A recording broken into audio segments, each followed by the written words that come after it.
सातारा शहर नगर परिषद हद्दीतील अदालतवाडा ते बोगदा परिसरामध्ये प्रस्तावित 15 मीटरची जी रुंदीकरण आहे, त्या रुंदीकरणाचा अडथळा ठरणारी बांधकामे काढून घेण्याचं आवाहन सातारा शहर नगर परिषदेने केलं होतं.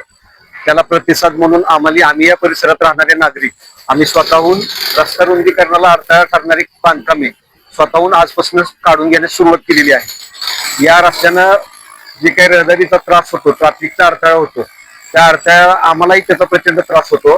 त्यामुळे आम्ही स्वतःहून निर्णय घेतलाय की नगरपालिका प्रशासनाला सहकार्य करायचं आणि प्रस्तावित रस्ता रुंदीकरणामध्ये येणारी बांधकामं स्वतः काढून घेईल.